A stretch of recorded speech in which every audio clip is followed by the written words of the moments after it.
On se retrouve pour notre 13h sur Tray TV. Merci de nous rejoindre. Voici pour vous le sommaire. Les sympathisants du lieutenant-colonel Emmanuel Zungrana invitent l'ensemble des Burkinabés à une solidarité morale agissante à l'endroit du lieutenant-colonel qui, selon eux, s'est déjà investi dans la lutte contre le terrorisme. Ils étaient en conférence de presse ce matin. Vous les entendrez tout de suite. À Ouagadougou, il faut désormais débourser 400 francs CFA minimum pour une course en taxi. Les tarifs ont en effet connu une augmentation de 100 francs CFA depuis le 4 octobre dernier, une conséquence des récentes augmentations sur le prix des hydrocarbures. Nous avons rencontré pour vous la Fédération des syndicats de taximens. Et puis au Ghana, conférence régionale sur les médias, la liberté de la presse et le recul de la démocratie en Afrique de l'Ouest. Une rencontre qui a permis de faire l'état des lieux des médias en Afrique de l'Ouest, notamment dans les 3 pays en transition que sont le Burkina Faso, la Guinée-Conakry et le Mali. Des détails en fin de journal. Bonjour et bienvenue dans ce 13h. Les sympathisants du lieutenant-colonel Emmanuel Zungrana étaient en conférence de presse ce matin. Ils ont laissé entendre que les faits de blanchiment de capitaux et enrichissement illicite reprochés au lieutenant-colonel sont fabriqués pour le maintenir en prison et cela depuis 8 mois maintenant. Provisoirement libéré le 2 février dernier, il avait été conduit en prison le même jour. Les sympathisants du lieutenant-colonel Emmanuel Zungrana invitent l'ensemble des Burkinabés à une solidarité morale agissante à l'endroit du lieutenant-colonel qui, selon eux, s'est fortement investi dans le théâtre des opérations de lutte contre le terrorisme. Ils renchérissent que le lieutenant-colonel a été victime d'une manœuvre de la hiérarchie politico-judiciaire. On écoute ensemble le porte-parole des sympathisants au micro de Alexis Mwenkouni Belemnaba. Après l'audition au fond, et l'enquête qui a été menée dans le cadre des infractions ci-dessus citées, aucun témoignage à charge pour l'instant contre le lieutenant-colonel Zungrana venant des co-accusés qu'il ne connaît pas d'ailleurs ou de la quarantaine de militaires, officiers, sous-officiers, soldats, VDP de sa zone de commandement précédente, ni le service technique d'audit financier de l'armée, l'intendance militaire, ni l'ASE-LC n'est au courant d'aucune infraction de blanchissement ou d'enrichissement illicite. L'enquête patrimoniale révèle des prêts bancaires contactés il y a 3 ans et remboursable pour encore 15 ans. Nous, sympathisants du lieutenant-colonel Zungrana, redoutons une possible personnalisation du dossier et ou un acharnement politico-judiciaire contre ce dernier. Pour soutenir leur refus de la liberté provisoire, le tribunal militaire a évoqué, entre autres raisons, des troubles à l'ordre public. Nous nous posons la question de savoir si les putsch des 24 janvier et 30 septembre n'ont-ils pas troublé l'ordre public? Quelles leçons pour les militaires patriotes engagés dans la lutte contre le terrorisme? On reviendra plus amplement sur cette actualité dans nos prochaines éditions. Dans la suite de ce journal, depuis le 4 octobre dernier, le prix minimum du transport en taxi est passé de 300 francs CFA à 400 francs CFA, soit une augmentation de 100 francs. Cela s'explique par l'augmentation du prix des hydrocarbures, selon la Fédération nationale des syndicats, des taximens et des acteurs du transport urbain. Constat avec nos reporters. Après une augmentation du prix des hydrocarbures de 100 francs le 11 mai dernier, le Burkina Faso va connaître à nouveau une augmentation de 35 francs le 19 août. Conséquence, la Fédération nationale des syndicats, des taximens et des acteurs du transport urbain du Burkina décide de procéder à une hausse du prix du taxi. Désormais, les clients devront débourser la somme de 400 francs pour bénéficier des services des taximens. Une décision qui a pris effet depuis le 4 octobre dernier. Tout simplement, vous voyez que le prix du carburant, le litre fait 750 le litre. Un taximan à nos jours ne peut pas prendre un litre de carburant à 750 pour quand même prendre quelqu'un à 300 francs. C'est pas facile. On a voulu supporter, mais on ne peut pas. Et vous savez qu'on a trop de charges. On a les papiers administratifs. Quand je dis les papiers administratifs, on a les patentes et puis le stationnement qui fait 50 000. Nous avons la visite technique qui fait 28 000 francs l'année. Nous avons les assurances qui partent à 140 000 francs l'année. Et nous avons encore les taxes de développement communal TVM qu'on vient encore de nous surcharger encore de prendre. Vous voyez, c'est trop. Donc on n'arrive pas à joindre les deux bouts. Pour les chauffeurs de taxi, cette augmentation du prix du transport se justifie par la hausse du prix des hydrocarbures. Pour chaque litre, il faut désormais débourser 135 francs en plus du prix de mai dernier, expliquent ces chauffeurs de taxi. De 300 à 400, moi je pense que c'est une bonne chose et je pense que ça va beaucoup nous aider. Parce qu'avec l'augmentation du carburant, on ne s'en sortait même pas. Donc avec les 400, je pense que ça nous aide beaucoup. Beaucoup ont compris. Si on payait le paquet de spaghettis, Gilda à 200 francs, maintenant c'est à 350. Donc beaucoup ont compris. Même simple bic c'est à 150. Simple machine on ne peut plus l'avoir à 50, à 25 francs. Il faut 300 francs. Donc beaucoup ont compris. Et on continue à sensibiliser aussi les autres. Donc on n'a pas de problème avec les clients. Le président de la Fédération nationale des syndicats du taximen et des acteurs du transport urbain du Burkina, Emmanuel Zoungrana, demande l'indulgence de la clientèle face à cette augmentation du prix du taxi. Il affirme que cela est indépendant de la volonté de la fédération et promet par ailleurs revenir aux tarifs normaux dès une éventuelle baisse du prix des hydrocarbures. En rappel, le prix du taxi connaît aussi une augmentation dans la ville de Bobo-Dioulasso. Le tarif de la course y est passé de 200 francs à 300 francs CFA. Et puis, cette brève information sur la situation des personnes déplacées internes. Le Burkina Faso compte 1 719 332 personnes déplacées internes. Vous le voyez sur ces images. On enregistre 16,72% d'hommes, 22,89% de femmes et 60,40% d'enfants. Les chiffres ont été actualisés à la date du 30 septembre par le CONASUR, le Conseil national de secours d'urgence et de réhabilitation. Sans transition au CDP, le verdict de l'assignation en référé d'Achille Tapsoba par Edi Komboyogo alimente la crise au sein du parti. À la suite du verdict rendu ce 17 octobre, nous avons rencontré l'ancien député du CDP, Yahaya Zoungrana, proche du camp d'Achille Tapsoba. Ce dernier se dit satisfait du verdict et estime que le mythe du CDP d'Edi Komboyogo de l'aile futuriste est tombé. Serge Kaboré. À travers ce communiqué daté du lundi 17 octobre 2022, l'aile dite historique du Congrès pour la démocratie et le progrès CDP portait à la connaissance de ses militants qu'Edi Komboyogo avait été débouté par la justice. En effet, après 6 reports de procès, la justice, à travers le tribunal de grande instance Ouaga 1, a rendu son verdict dans l'affaire opposant le CDP à Achille Marie-Joseph Tapsoba. Rencontré à la suite de ce verdict, l'ancien député CDP Yahaya Zoungrana, proche de l'aile historique, se dit satisfait de voir enfin la vérité éclater. Toutes les plaintes et toutes les prétentions du camarade Edi Komboyogo ont été balayées par le juge et il a été condamné au dépens, c'est-à-dire à payer les frais que nous avons engagés pour nos avocats. L'extrait de l'ordonnance du juge est très clair. Sur cette base, nous avons fait un communiqué très clair. Maintenant, je pense que le public est assez, averti pour lire et comprendre et voir que le mensonge n'est pas de notre côté, il est du côté de ceux qui tentent manifestement de transformer un échec en une victoire.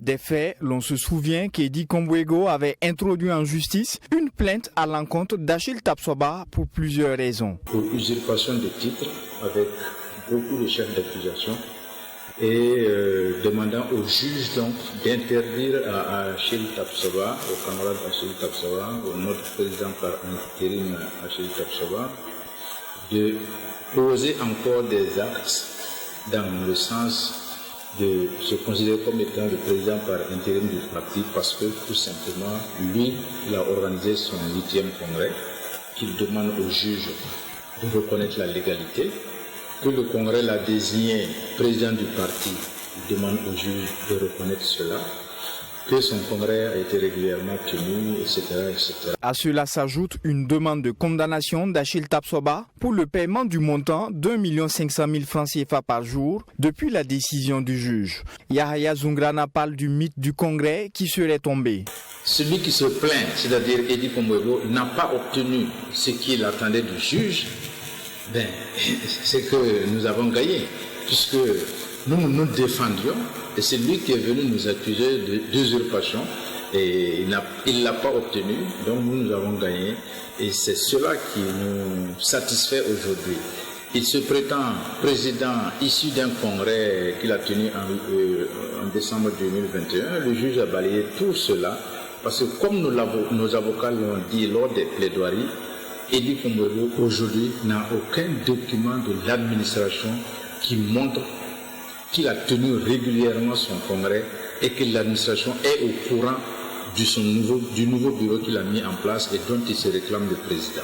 L'aile dite historique du CDP en déduit par conséquent à travers son communiqué que l'intérim du parti est assuré par Achille Tapsoba et invite par ailleurs ses militants à resserrer les rangs et à préparer sereinement le 8e congrès qui, selon eux, aura bientôt lieu. Pour sa part, Edi Komboego de l'aile dite futuriste porte un regard différent sur la décision de justice en question. Lundi, il s'est finalement exprimé sur le sujet à son domicile après les mouvements observés au siège du parti où son discours était initialement prévu. Alexis Wenkouni Belemnaba. La crise au sein du CDP semble loin de trouver son épilogue.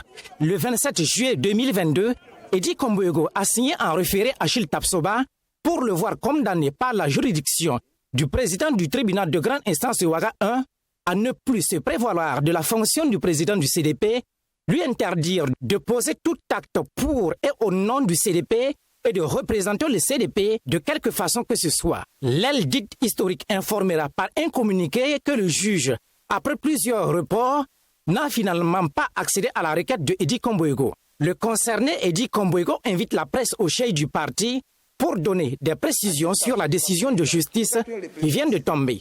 La tension est vive sur les lieux à Kwame Nkrumah malgré la présence des forces de l'ordre. L'échange avec la presse se fera finalement à son bureau dans la même avenue. Que les avocats du sieur Achille et compagnie ont estimé que notre assignation était nulle. Le juge dit l'assignation n'est pas nulle. En deuxième décision, le juge dit « Déclarons le Congrès pour la démocratie et le progrès, représenté par M. Wenvenem Edi Constance Hyacinthe, recevable en sa demande. » Le juge dit que notre requête est recevable à son niveau, parce que le CDP est représenté par Edi Komboego. La requête du président par intérim Achille Tapsoba est jugée donc irrecevable selon l'ordonnance. Mais l'ordonnance du juge, nous dit-il, ne s'arrête pas là. Il y a deux hypothèses. Où le juge estime que lui, en tant que juge des référés, ce n'est pas devant lui qu'on doit venir déposer ces requêtes-là. Et puis il dit, ce n'est pas. Donc il nous demande de voir une autre juridiction. Où le juge tire une conséquence de l'irrecevabilité de Achille, qui n'est déjà pas, que lui il a dit qu'il n'est déjà pas président du CDP, et donc il n'y a pas lieu de dire encore une seconde fois qu'il n'est pas président du CDP. Néanmoins, le juge condamne le Congrès pour la démocratie et le progrès représenté par Edi Komboego aux dépens. Le juge condamne le CDP, nous, c'est-à-dire moi et le CDP, aux dépens. Ce sont des frais de justice. C'est nous qui avons agi devant lui et c'est nous qui devons supporter ces frais de dépens qui ne dépassent pas 30 000. Il n'y a pas lieu de faire des polémiques là-dessus. Ça veut dire tout simplement que cette décision ne reconnaît pas Achille Marie-Joseph Tapsoba comme président du CDP, mais plutôt Edi Komboego comme président du CDP. Edi Komboego dit être étonné du communiqué qui, interprétant l'ordonnance, indique que Achille Tapsoba assure la présidence par intérim du parti. Un huissier affirme-t-il dépêché par le camp Achille Tapsoba s'est rendu au chef du CDP pour le mettre sous scellé, mais cela a été empêché par la police pour défaut de décision de justice dans ce sens. Eddy Kombouego a terminé en invitant les militants et sympathisants du parti à la discipline. Tout autre chose dans ce 13h, l'association Faso Laramtab Zaka apporte son soutien au capitaine Ibrahim Traoré et lui suggère de prendre en compte les aspirations du peuple. L'association s'est exprimée en conférence de presse ce 18 octobre. Lors de la rencontre, des recommandations étaient formulées à l'endroit des nouvelles autorités de la transition. Fatima Tanikima. Quelques jours après sa désignation par les forces vives de la nation comme président de la transition, le capitaine Ibrahim Traoré est félicité et encouragé par l'association Faso Laramtab Zaka. Il a bénéficié de l'accompagnement du peuple et il se doit de travailler à répondre aux aspirations du peuple. C'est du moins ce qu'a laissé entendre le secrétaire général de cette association. Ce qui ne marche pas là, c'est-à-dire que les présidents qui viennent, ils ne sont pas les présidents de Burkina, mais plutôt les présidents du Burkina Faso. C'est cet aspect-là qu'il faut changer. Nous voulons que Ibrahim Traoré soit le président des Burkinabés. Quand c'est comme ça, il n'y a pas de problème. On n'aura plus besoin d'une quatrième charte. En plus d'encourager le nouveau président de la transition à faire preuve de patriotisme et d'engagement, l'association Faso Laramtab Zaka a également formulé des recommandations à l'endroit de ce dernier. Une réforme constitutionnelle digne du Burkina Faso. Impact du projet pour l'emploi et la formation des jeunes. Un projet de construction de logements et de prise en charge globale des FDS et des FDP. Une réconciliation générale de la jeunesse pour la lutte contre le terrorisme. Une veille citoyenne de soutien au chef de l'État. Parmi ces recommandations figure aussi le reversement des volontaires pour la défense de la patrie VDP dans les rangs des forces de défense et de sécurité FDS. Cette association a également saisi l'occasion pour inviter la jeunesse à se départir de tout acte de vandalisme et de destruction. En football, 5e journée du championnat national, l'AS Douane s'est imposée 2-0 face à l'étoile filante de Ouagadougou. L'équipe de Kamomalo, avec 13 points désormais, conserve sa place à la tête du classement. Les images de la confrontation avec Assami Touré. L'AS Douane démarre bien sa saison avec Kamomalo à la tête. Face à l'EFO qui n'a pas encore retrouvé sa sérénité, à cette 5e journée, la forme du moment a prévalu. En première période, le match était serré. Pas de situation favorable jusqu'à ce ballon de Michael Ibé pour Michel Batiowo qui n'arrive pas à maîtriser son ballon. Tout s'est joué en seconde période. L'AS Douane, à la suite de cette belle combinaison entre Adalou, Sansanda, Ridouane Maïga, Ibé Michael, Michel Batiobo conclut pour l'ouverture de la marque. L'AS Douane libéré fait mieux circuler le ballon. Omar Kaboré, entré au cours du jeu, reçoit un ballon de Blakis Ouattara à la 82e minute et fait le break. Les douaniers obtiennent en fin de rencontre un pénalty, mais cette fois, Omar Kaboré rate le cadre. Score final 2-0 pour l'AS Douane qui totalise en 5 sorties, 4 victoires, 1 nul. C'est le prototype du match piège parce que l'adversaire est venu, vous avez vu qu'il a joué dans un bloc très bas, ils ne sont pas venus nous chercher. Alors du coup, on n'a pas d'espace pour se projeter vers l'avant. Mais malgré tout, dans les redoublements des passes, nous avons pu nous créer pas mal d'opportunités que malheureusement nous n'avons pas pu scorer. À la mi-temps, ce que j'ai dit aux garçons, en tout cas ça c'est le prototype du match piège qu'il va falloir coûte que coûte éviter. Parce que pour moi, il faut aller vite vers l'avant et pouvoir marquer. En deuxième mi-temps, vous avez vu que nous n'avons pas mis autant de temps à trouver en tout cas les filets. Et ça nous a facilité la tâche parce que ça a amené l'adversaire à sortir. Si on est rentré difficilement, ça peut s'expliquer par des aspects physiques. Peut-être le voyage, les sauteurs de route. Voilà, il y a tout ça mis ensemble. Mais bon, de façon globale, il faut retenir seulement qu'on traverse une période difficile. C'est le travail.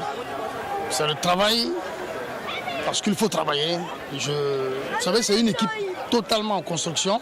On a perdu les titulaires. L'EFO après 5 journées est classé 13e avec une victoire, un match nul et 3 défaites. Et pour terminer, depuis ce mardi 18 octobre 2022 se tient à Accra, au Ghana, une conférence régionale sur les médias, la liberté de la presse et la démocratie en Afrique de l'Ouest, organisée par Media Foundation for West Africa en partenariat avec le réseau ouest-africain pour la démocratie et la solidarité. Cette conférence a réuni dans la capitale ghanéenne des journalistes et des défenseurs des droits humains de l'espace CEDEAO. Le thème retenu, renforcer les médias dans la gouvernance démocratique en Afrique de l'Ouest. Reportage notre envoyé à Accra, Bouema Solo.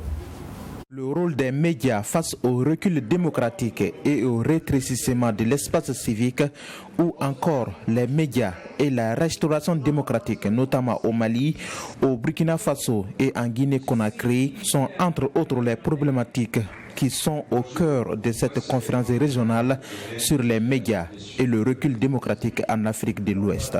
Des problématiques auxquelles des participants venus de l'espace CEDEAO sont appelés à donner des pistes de solutions. Nous pensons qu'il faut des entreprises de presse viables, des journalistes bien formés et très professionnels, et enfin des citoyens également qui savent faire la différence entre les bonnes informations et les mauvaises informations. Parmi les solutions proposées par les conférenciers figure l'éducation aux médias pour les journalistes. Cette éducation est primordiale, estime Mohamedou Talata Maïga, administrateur de la Maison de la Presse du Mali et conférencier. Aujourd'hui, nous sommes des consommateurs de médias, nous sommes des consommateurs d'informations, mais nous ne savons pas trier. Nous consommons tout ce qu'on nous propose en termes d'informations, qu'elles soient en fait mauvaises ou bonnes. Or, l'éducation aux médias nous permet vraiment de sélectionner, d'être beaucoup plus sélectif, d'être beaucoup plus exigeant.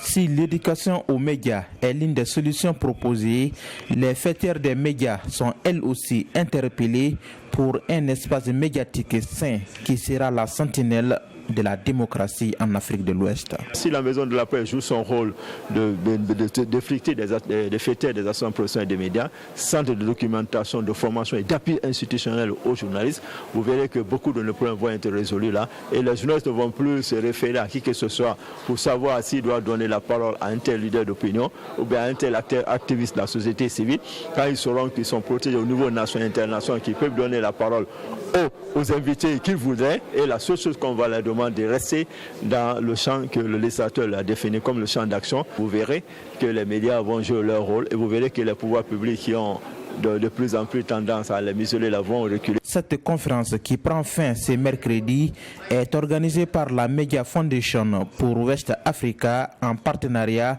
avec le réseau ouest africain pour la démocratie et la solidarité Wademoso. Fin de ce journal, merci de l'avoir suivi. On se donne rendez-vous demain dès 7h30 pour le journal matinal. Portez-vous bien et bonne suite de programme sur Trade TV.